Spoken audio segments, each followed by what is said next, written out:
Good morning. I have a big one today for you.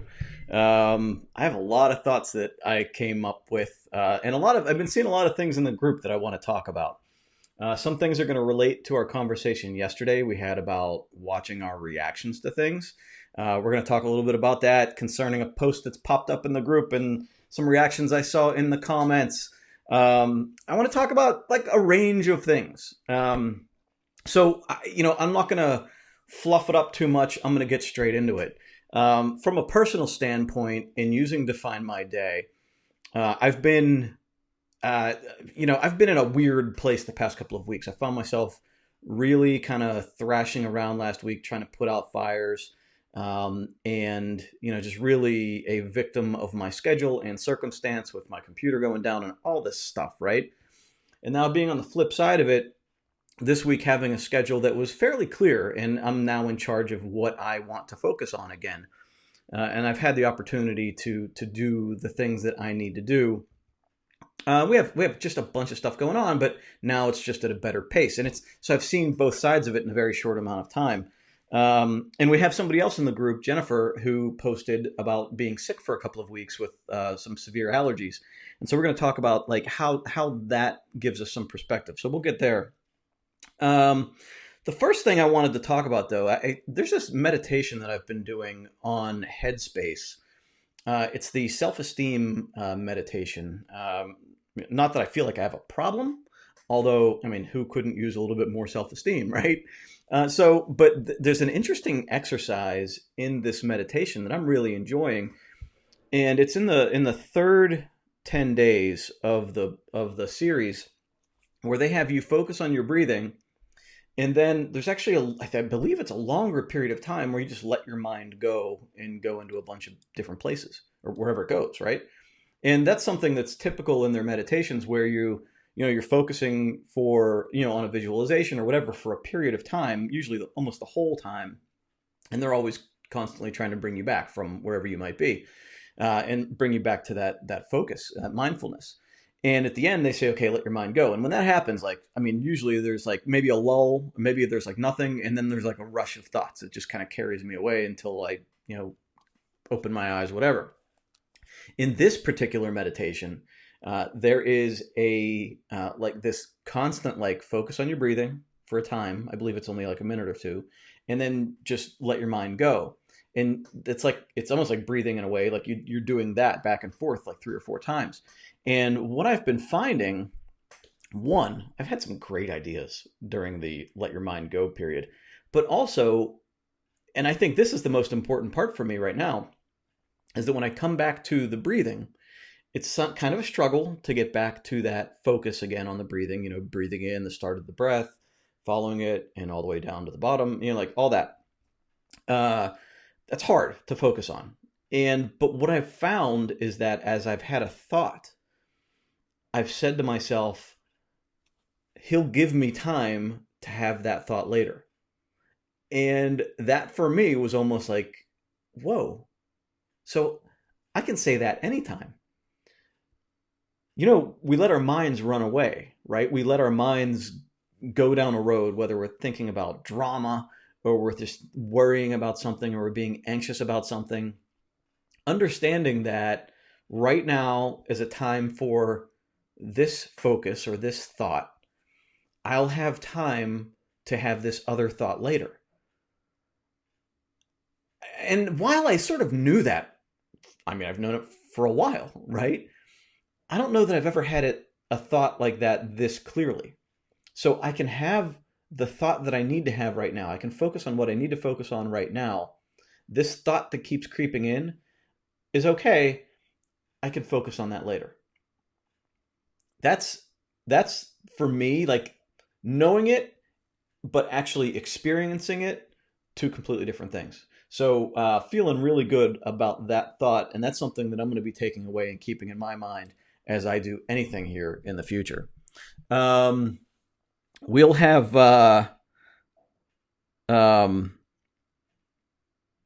yeah, I'll get to that later. All right. So, but that's kind of a nice little lesson for me. And speaking of like changes and realizations that I've been having, One is my schedule. I've been following a schedule where I wake up 5:30 in the morning, do my meditation, read, define my day, all that good stuff. Good morning, Diane. Um, and so, I've been following that, and then I get the boys off to school, and then I come back to work, do a little bit of work, and then, like, as I start to reach the end of my focus time there, I'll run out, go to the gym, come back, take a shower, eat lunch, and all that stuff. So I have like a 2 to 3 hour window where I'm really not working, depending on how long I take lunch or if I'm doing a training during lunch. Um, but so I've been following that schedule, and I've been finding that it's the gym, driving to the gym, doing the gym, coming back, showering. That chunk of time is interfering with some valuable time for me. So I'm trying now today, not trying, doing today. I'm going to work through the morning, eat lunch, work another couple of hours, and then at 2:30, I haven't scheduled it in yet. I'm going to cut out and go to the gym at that point, because at that time I don't have the focused energy anymore, and I'm starting to actually kind of decline a little bit in my energy. So I'm going to go at that point to the gym and see if it wakes me up a little bit for when the boys get home and all this other stuff. And then maybe I'll get a little burst of energy to do any more work towards, the late afternoon, like that period between when the boys get home and when we eat dinner. But my challenge is this. I have two challenges in doing this. Number one, if I feel like I still need to do work in the afternoon, I need to make it a priority to still go to the gym. So that has to be a hard stop for me. Say at 2 o'clock or 2:30, whatever time I schedule it, I am getting up and I'm going to the gym, because as we get later in the day, motivation, willpower, all of that is draining. So I need to be conscious of that and continue to go. The other part of it is if that residual energy from working out takes me into the evening, getting to bed at a decent hour. I'm trying to get into bed by 10 o'clock. And if going to the gym hurts that, I don't know. Where it doesn't work for me, what doesn't work for me is gym first thing in the morning, because first thing in the morning is when I do my reading, my meditation, my define my day. And if I'm writing, it's when I do my blog posts and emails and social media posts. So that's when I think clearly. Then it's nice and quiet and calm, and I don't want to replace that quiet and calm with a flurry of activity and then jumping back into it when I get back home and carrying through the entire day. That's just not something I'm willing to do at this point in time. Diane says no makeup or hair until 2:30 is a challenge. I don't have to worry about that, thankfully. Although it will change my shower schedule, because I usually like go to the gym, come home and shower, and then get back to work. Where now I'm gonna have to come home in the afternoon and shower, and I'll probably also want to take a shower in the morning. So I might go up to 2 showers a day now. Not that you guys care. That's just it's a little bit maybe TMI right there. But so one of the things I've been noticing, my kids, this thing I keep talking about, where my kids wake up on the weekend at 7:15, but no matter what time they go to bed, but on the weekdays they get up at 7:30, or I'm sort of nagging them to get out of bed at 7:30, 7:40. And one of the things that I'm trying out, my son, while a little optimistic maybe, set an alarm for himself to get out of bed at 7 in the morning that goes off on his iPad. And I'm wondering, as I'm listening to it on Monday, if that's not causing him to jump out of bed, turn it off, get back into bed, and then he starts a whole new sleep cycle over again. And if that's not interrupting him getting out of bed properly, because, the sleep cycles, it takes 30, 45 minutes to get into a deeper sleep and a few hours to get into REM sleep, right? So, and I've read this in books where if you hit snooze, it actually like starts a new cycle, because you are now awake, and then it starts a new cycle. And then when you eventually wake up, 2 or 3 snoozes later, you're disrupting a new sleep cycle, and it has a lasting negative effect through the entire day. So I'm wondering if that's what's happening to him. So what I've had him do now is take that alarm and set it for 7:30. And now I'm going to observe how that impacts him through the remainder of the week or the next couple of weeks, and if it positively impacts his sleep. I don't know. We'll see. But it would be a nice little experiment.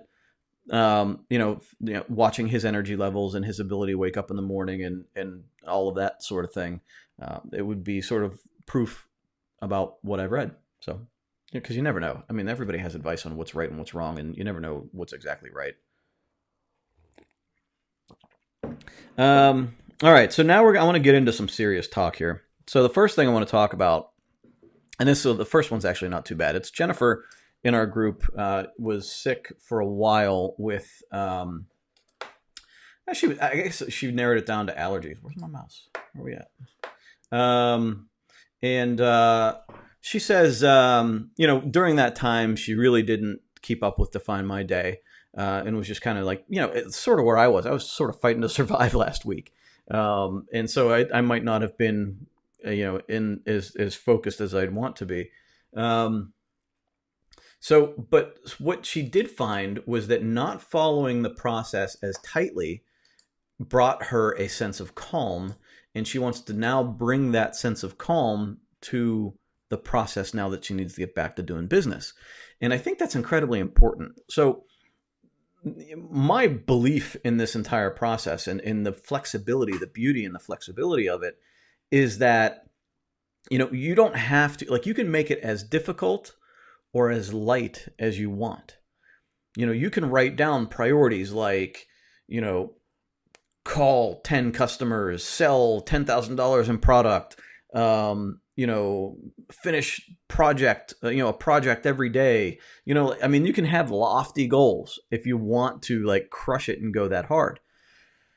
You can do where, in my case, I've had things like that in relation to any one of my businesses, or I've changed it to where I know kind of from a work perspective what I need to do today.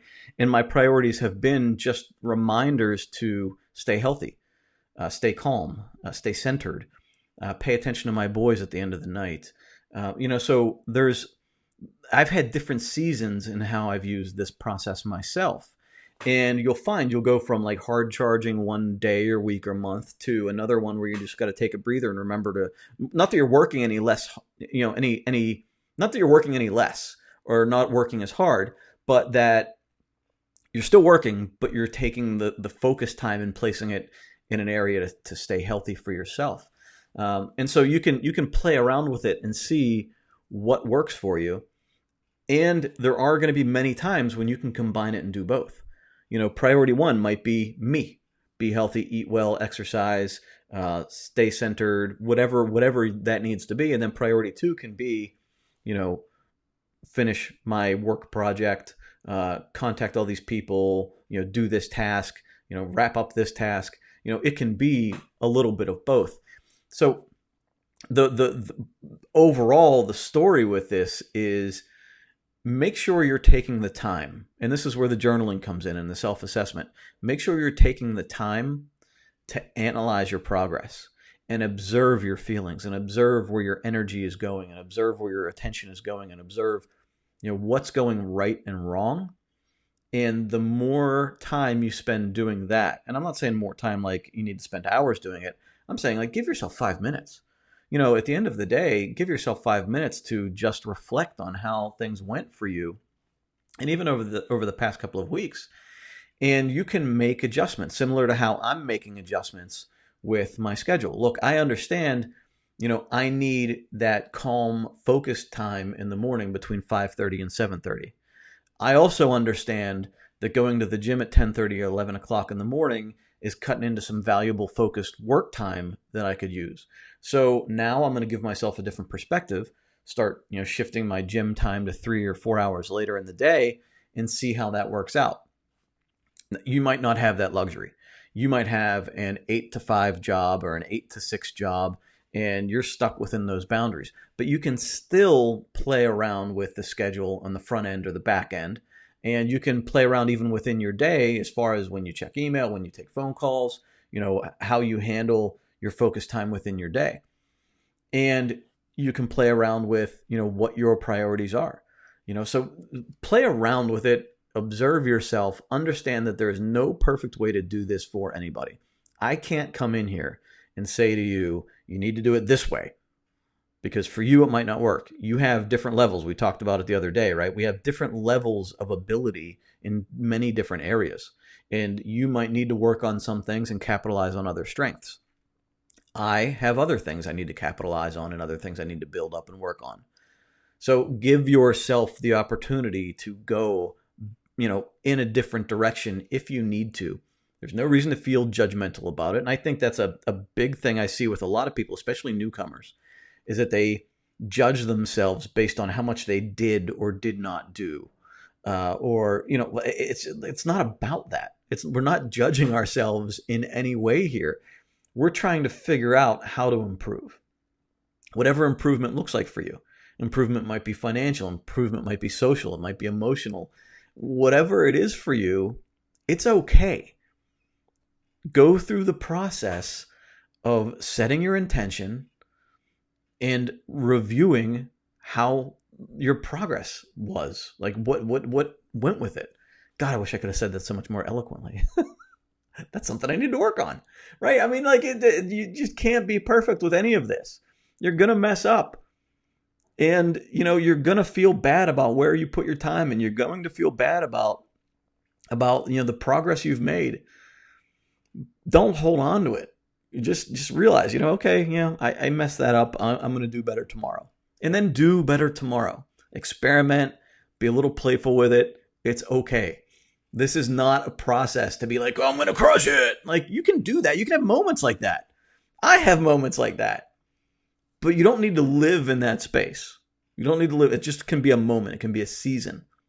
And there are going to be seasons where things just suck. I have those moments too, right? Where we're just we don't want to do anything. And it's that moment we need to investigate that. Why do I feel this way? Is there something that in the back of my mind I'm just churning on? I'm just turning it back there and it's just bringing me down. Was there an interaction that I had with somebody that's just bothering me? Is there something that I need to do that I'm not addressing, I'm creatively avoiding? That if I just got it done, it would be a weight lifted off my shoulders. We all have that. I mean, that's that thing right there is frustrating for me. And I've talked about this, I know there are things in my mind, simple things like that. Why do we build something up and build a wall around it and not accomplish it? And we place it in this area like, ooh, that's going to be so tough. I don't want to do that. But then we do it and it takes like 10 minutes. Maybe it takes an hour, whatever it might be. And it's done and we feel so much better. Why did I avoid that thing? It drained my energy. It ruined my mentality. And I didn't, what was the purpose of that? I just should have got it done and I could have been on to the next thing. And that realization for me came from, observing where I was putting my energy, what was draining my energy, the thoughts I was having through the day, and realizing that, I put stupid things off. Things that I have no reason to avoid. It's not going to harm me. It's not going to drain me. It's not going to be hard. It's just not something I want to do right now. And I've even had things that I've put off that I've wanted to do, but I put it off anyway for some stupid reason. What was the purpose of that? I ask myself all the time, why did I do that? I have no idea. I've said to myself, this is what I want for so long. Here's the opportunity to do it. Now I'm going to say, well, maybe I don't want to do it. There are thought patterns in there that I can't understand. All I know is, for me, it's not okay. It's wrong. I hesitate to say wrong because people react negatively to saying something's wrong. But there are patterns of behavior that I believe are wrong. And for me, getting to the doorstep of something I want and then doing something to shoot myself in the foot for seemingly no reason. I'm afraid of getting what I want. I don't know. I don't think so. I want what I want. I'm happy when I get what I want. So then why am I screwing with myself? Why am I screwing up my own results? That's something that I've had to tackle. So I've traveled far from Jennifer's question here, which is basically, she wants some moments of freedom, some moments of calm in her life. And, I think that that's great. I think that realization is great. That awareness is great. Now we work on how we build that in without adding pressure, right? Oh, I need to get calm today. I'm there. Like, I've been there, right? So it's this weird, back and forth in the mind about what we feel pressured to do for ourselves and what we're pressured to, add or subtract. And like, it doesn't need to be that serious. Yeah, it's serious, right? I mean, yeah, are some serious components to life. And a lot of times there's a lot of serious components to life. But it doesn't, like, all of this doesn't need to be rigid. It can be incredibly freeing. It can be enjoyable. But we tend to make it bigger than it needs to be, from actually doing the process to following through on the things that we say we want to do. It doesn't need to be that big a deal. All right. And then last thing here, we have a post from somebody that is no longer in the group. And I'm going to read it to you right now. Kitty says, I love this planner, but I can't afford it, so I'm leaving the group. Thank you all for having me. Now, my reaction to that was, and by the time I saw it, was she had already left. Like, she had left like shortly after she wrote this post. I can see that she's no longer in the group. And so she got a lot of comments, make your own, follow the process that way. Is it helping you? If it is, don't drop it. Stay in the group, even if you're not using it. Give me your address. I have an extra one. I'll send it to you. There are a lot of helpful comments in here. But there's one, and Jen writes, why this announcement, right? And people got on her for asking that. And her opinion was that it's kind of a passive-aggressive post, right? It's a mic drop. It's bang, I'll see you guys later, I'm out of here.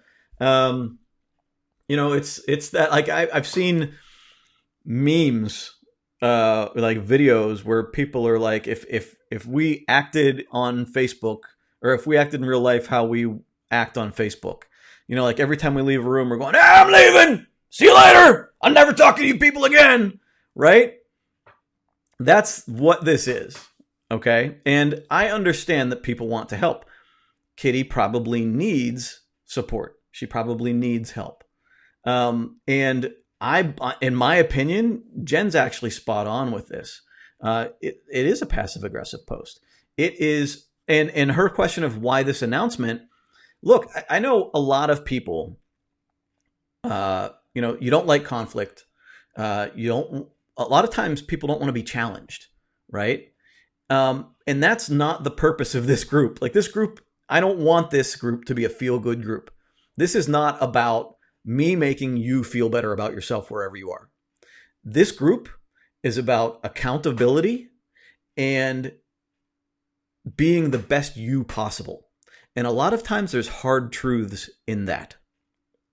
And so if I were speaking with Kitty, I would ask, what's your goal here? Why are you here?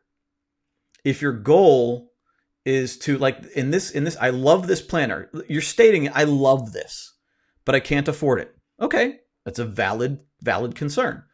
We could talk about affordability and where people spend their money, but I'm not going to have that conversation right now. But so I'm leaving the group. There's no requirement that you have to stay in to keep purchasing from us to stay in the group. You can be in the group purchasing one, and you can have conversations every day with people in this group. And as long as they're adding to the value of the group, you can stay. Nobody's going through here and saying, well, they haven't purchased from us in a while, they're out. That's not happening. So, and then she's, thank you all for having me. Okay, why are you leaving? If you love the planner, if you love the process, you clearly have a lot of people that want to support you. Why are you leaving? And so Jen probably, I'm assuming she's got like a high D personality on the DISC assessment. She's probably like a direct person, right? Why the announcement? Like what value are you adding to the rest of the people in this group? And that's a question that people need to ask. And we talked about that yesterday. Watch our reactions, right? Why, or like what value are you bringing to the group? And look, you could be extracting value from the group, and that's okay too. You can ask questions, you can get support. That's okay. And in fact, I would argue very strongly that asking for support and allowing other people to offer support adds value to the group. You're creating an environment where that exchange of ideas and that influence on each other is adding value. That's awesome. But when you say, when people come in, bad mouthing the group, or, putting in like, purposeful argumentative posts, trying to incite some sort of an argument, or even this one, Jen went at it. Why this announcement? What's your purpose with this post? And then like somebody says, that she's being a narcissist. I would disagree. I would absolutely disagree. That's not narcissistic. She wants to know what the value is. And we can't, like, just because somebody's challenging somebody else's thought or statement doesn't mean that it's negative. We can't look at a challenging statement or a question as a negative. It's an area to be understood or understand somebody else and grow from it. But this place we are right now, not necessarily in the group, but in society, where somebody says something and anybody that disagrees personally attacks that person and labels them something because of an idea that they have or a question they have, that's where we need to stop short. Jen, valid question. I think we need to ask that question. Why this announcement?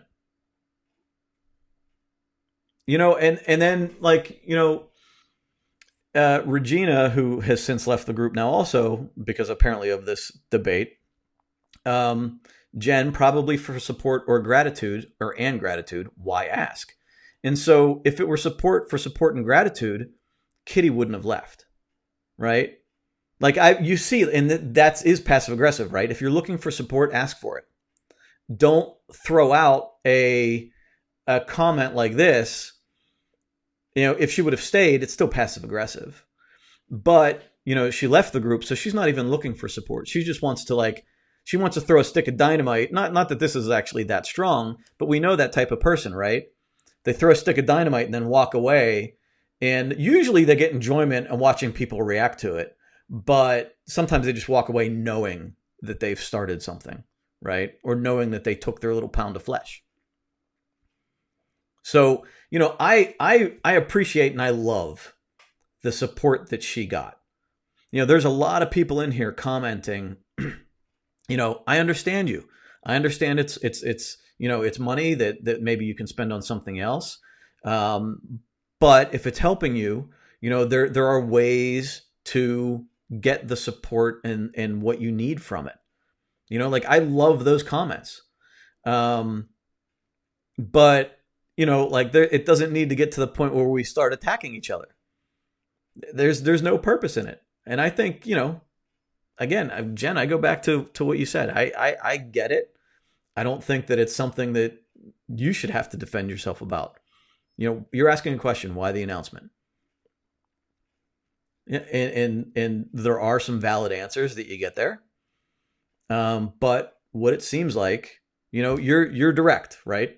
You're going at it. You're seeing something that you feel is wrong and you're mentioning it. I think that's okay. It's okay. That's your type of personality. That's probably my type of personality, because when I read this post, I thought the same thing. What's the purpose of this? Be like, wherever you fall in a personality assessment, whether you're direct or not, understand, like, be clear about what you want in life in what you're putting out there to other people, because you're going to get back something in response. And if you aren't authentic with what you're putting out there, you're going to get something back that maybe you don't want or don't anticipate. I see it a lot in like customer service type situations. We have people that post on the ads, like a customer service issue. And ads are tough to follow. Like, there are a lot of comments. And for us to follow around, Facebook comments, whether it might not even be on an ad, it might just be on a post.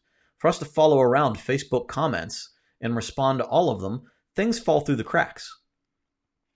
Now, we have a very specific system. Like, we have a help icon, and we tell people to come into private messages and contact us there.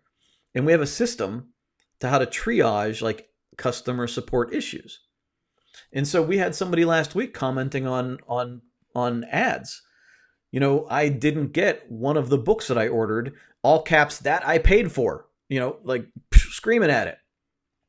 That's awful. I don't want you to pay for something and then not get it. However, you can, like, this person never contacted us through the help mechanisms we have on our website. They screamed about it publicly, but never contacted us directly. Now, you could argue that commenting on ads, maybe she feels that's coming to us directly. It's not. I mean, that's a place for customer conversation, and we try to interact there, but a lot of times it's hard to keep track of all of that.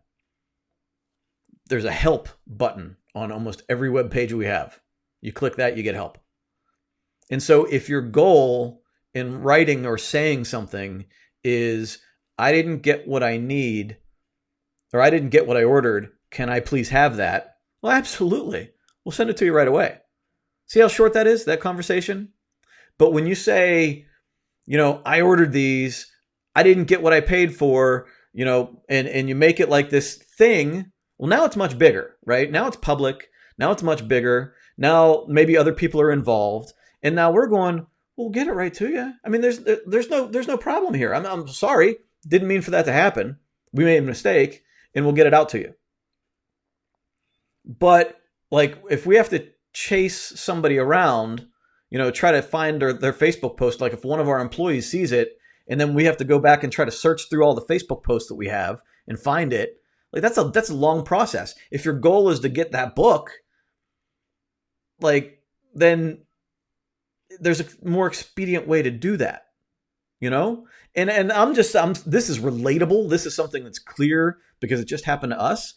But how many times do we see that when we're interacting with loved ones, and we do passive aggressive things to get attention or get affection, or at work, we start like, we don't say what we want or say what we mean, and people have to decipher like what's going on here. Where if you could just say, like, this is what I need to accomplish my job. This is what I need in a relationship. This is what I need right now, emotionally, physically, whatever. If you can say that, and then the other person can say, okay, or no, or whatever, right? Like, put out what you want authentically, as soft or as hard as you want. Just depends on your personality type, right? And let the other person respond in the way that they need to respond, and then have a conversation. Instead of like sort of testing, putting it out there, kind of being a little nebulous about what you want, or whatever, and then letting the other person try to figure it out. And when they don't figure it out properly, then you're upset. Or when they try to clarify, then you're upset. It doesn't need to be this big dance. It doesn't need to be this big dance. Be direct and understand that there are expeditious ways to get things done. And saying what you mean is one of those ways. And like, I don't know. I mean, what's the purpose of like, rather than like directly addressing something, but instead announcing to the world that something wrong happened, I think, and I'm gonna take a guess here, and I won't go specifically to this person, but I would say that if you know there's a way to get something done quickly and have your problem resolved, but instead you go announce to the world that you have this problem, then you're not looking to get it resolved. You're looking to have a problem. Why? Why? Are we addicted to the drama? Are we addicted to the attention? Are we addicted to being upset? What's the purpose of of going the opposite direction of the way that solves your problem?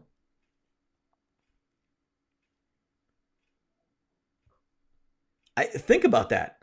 Like I think, and like sometimes like people have that, like I want to take my pound of flesh, right?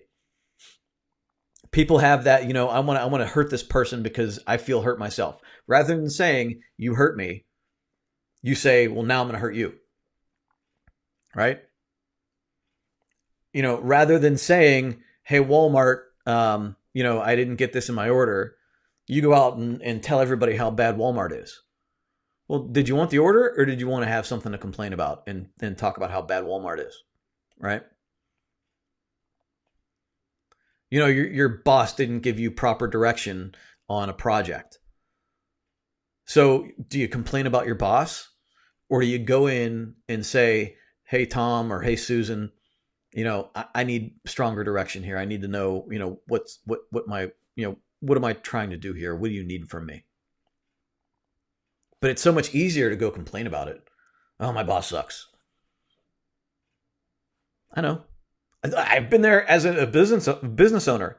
I have come home complaining to my wife about employees instead of going to the employee and saying, "Look, man, this isn't okay.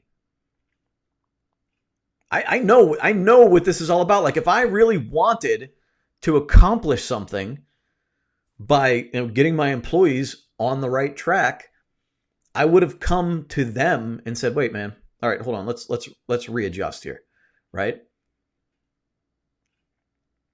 And look, I know it's not like I had a conscious thought like I'm going to try to sabotage this guy's performance, or I don't really want this guy to do well. I did want the guy to do well. I was just afraid of being direct. I was afraid of having that hard conversation. I was afraid of saying, hey, look, I know you're trying hard, but like I need you to work on this, or whatever that conversation looks like. And this is like a self-perpetuating thing here, is I think a lot of reasons why people have this hard time being direct is because of some of the responses we see here. Because when somebody is direct, when somebody does say something challenging, other people pounce and jump on and make it bigger than it needs to be. And when it's bigger than it needs to be, rather than having a conversation where we try to understand each other, when it becomes bigger, then this person moves further away, this person moves further away, and we end up just shooting at each other from opposite sides.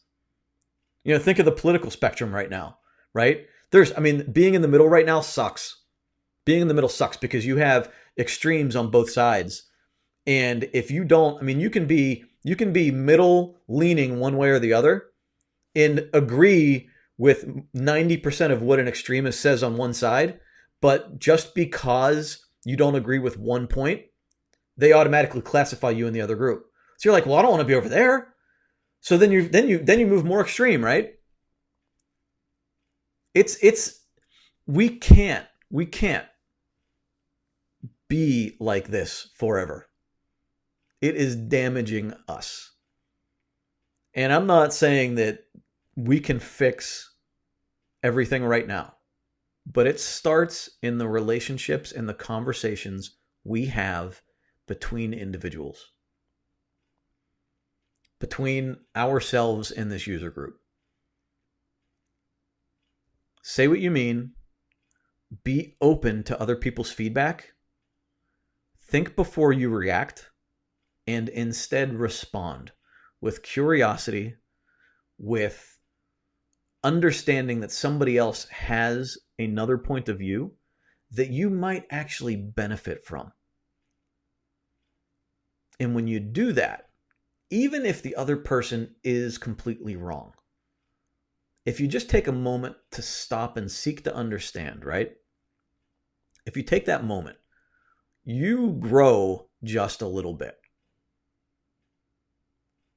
And that growth is probably more important than the answer to whatever debate or question there was. All right.